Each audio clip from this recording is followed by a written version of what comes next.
Hi YouTube, it's good to be back. I've missed all you guys, and I'm glad that I finally have a webcam that's compatible with my computer and I can start making videos again. And most of my videos from now on will probably be vlogs because I feel a need to speak. So today's topic is Jesus Christ was not a socialist.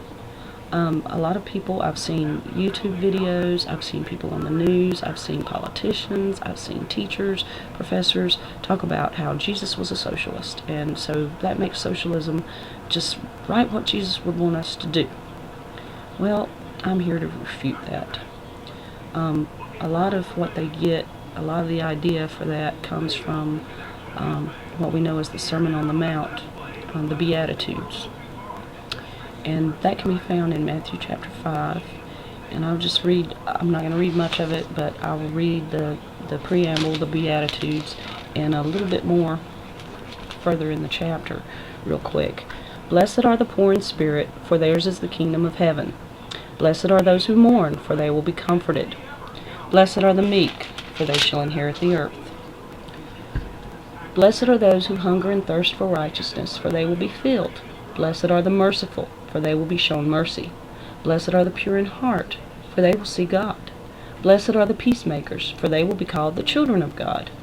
Blessed are those who are persecuted because of righteousness, for theirs is the kingdom of God. Now, we'll move on to chapter 6. We're still on the Sermon on the Mount. He's still preaching the same sermon. The people are still sitting around the bottom of the mountain. He says, be careful not to do your acts of righteousness before men, to be seen by them. If you do, you will have no reward from your Father in heaven. So when you give to the needy, do not announce it with trumpets, as the hypocrites do in the synagogues and on the streets, to be honored by men. I tell you the truth, they have received their reward in full. But when you give to the needy, do not let your left hand know what your right hand is doing, so that your giving may be in secret, and then your Father who sees what is done in secret will reward you openly.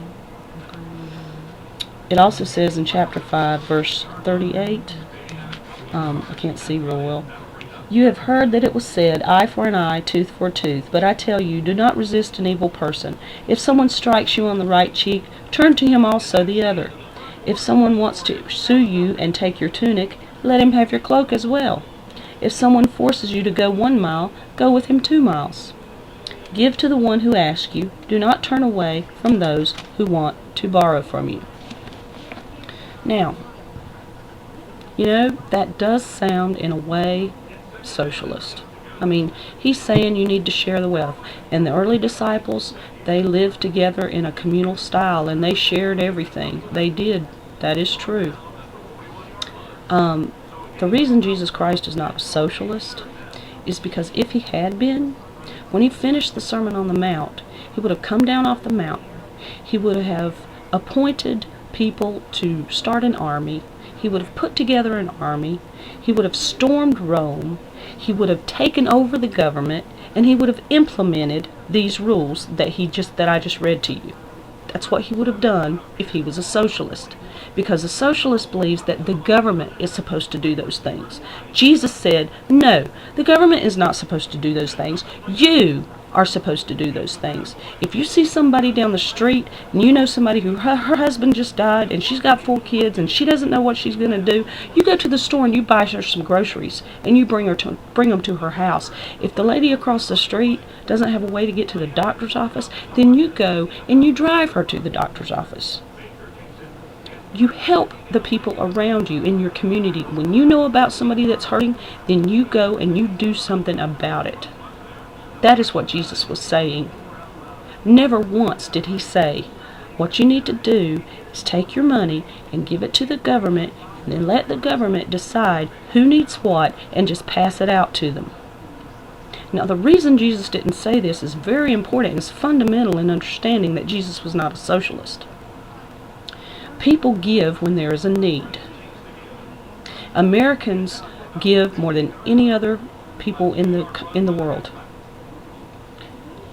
We have a giving nature. We give and we give and we give. And we love to give. It makes us feel good. We enjoy it.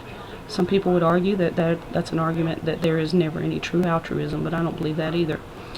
But we give.